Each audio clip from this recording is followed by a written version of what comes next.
बिस्मिल्लाहिर्रहमानिर्रहीम अस्सलाम वालेकुम दोस्तों, मैं थोड़ा अपना विरा मंजर बाटा। तुसी भी देखो मेरा यूट्यूब चैनल चलता फिरता टीवी। कुछ दिनों तो ना तुसी महसूस कर रहे हो सो, बल्कि मेरे दोस्तों ढेर सारे दोस्तों कमेंट करके भी आख्या भी साउंड क्वालिटी बहुत गलत है, बैड है, भी सानू समझ काई नहीं आती, घट आती समझ। उस दी दो त्रै वजूहत हैं वो तुहानूं दसनियां इस वीडियो दे विच। मरदान गए सन केला लद के, उस तो असी वापसी किदू दा माल लोड करके आया से। वो मेरा जो दूआ चैनल है ना, मेरा दूआ चैनल है अपने मेरे नाम की आईडी है मंजर बाटा, छोटा चैनल है मेरा।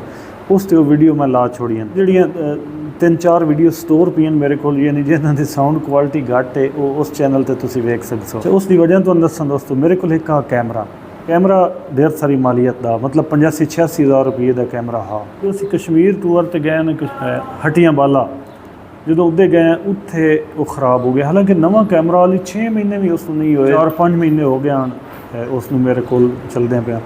उस नाल एक तो स्टेबलाइजेशन बड़ी आ वीडियो दे विच, वो कैरी करन बड़ा सौखा, छोटा जिहा उस दे नाल, क्योंकि असीं ट्रक ते हुंदे कदी किदाई उस ते ना वो सानूं मैनूं चाहण दी बड़ी आसानी आ, वीडियो बड़ी सौखी बनदी आ। वो रीस्टार्ट होने लग गया। उस तो बाद उन्हां दा उस कंपनी दा एक स्टोर आ इस्लामाबाद, उत्थे मैं उन्हें लैके गया, उन्होंने वो मैं दिता होया।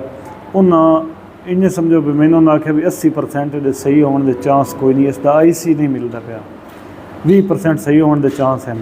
अच्छा, कल मैं उदे गया उन्होंने को, मैं आख्या यार अगर नहीं सही होंदा ना तो तुसी वो कैमरा मैंने दे छड्डो। उस कैमरे दे ना 3 मैक आन, उहदी साउंड क्वालिटी बड़ी टाइट आ, दूरों आवाज़ वो छिक लैंदा, तो उहदे नाल ना मैक लाउण दी कोई ना जरूरत होंदी। मैक वाला बड़ा तरीका होंदा भी, कभी किथाई असी वीडियो बना रहे होंगे, कभी किथाई वीडियो बना रहे होंगे, तो मैक मुड़ कित्थे बंदा सैट करन रह जाए। कमेंट आए तो मैंने आप भी मालूम होया भी थोड़ा जिहा आवाज़ क्वालिटी गलत है। मैं मुड़ थोड़ा जिहा खर्चा किया, मैक ही खरीदा, तो ये हुण तुसां मैनूं इस वीडियो की क्वालिटी दसनी, इस वीडियो की क्वालिटी किवें है। ये वीडियो उस मैक नाल बनदी पई है, बल्कि तुहानूं विखा छड्डां, ये मैक है, ये मैक है, ये वायरलैस मैक है, इस दे नाल तार कोई नहीं। पैसे तो सह लग गए यार, चलो वॉइस क्वालिटी तो इस नाल ठीक बन सी ना। ये तुसीं मैनूं कमेंट करके लाजमी दसना भी वॉइस क्वालिटी हुण इस वीडियो की किवें। वीडियो पहले दी मेरियां बणियां पईयां, यानी 3-4 वीडियो बणियां पईयां।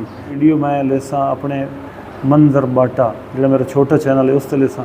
अगर तुसीं ये वीडियो फेसबुक ते वेख रहे हो तो यार मेहरबानी तुहाडी, तुसीं यूट्यूब ते उसो यूट्यूब ओपन करे सो, उत्ते सर्च दे लिख सो चलता फिरता टीवी, तो फेसबुक ते वीडियो मैं लावां ना लावां, इस मेन चैनल तो मैं वीडियो कोशिश करदा भी मैं रोज़ की वीडियो लावां।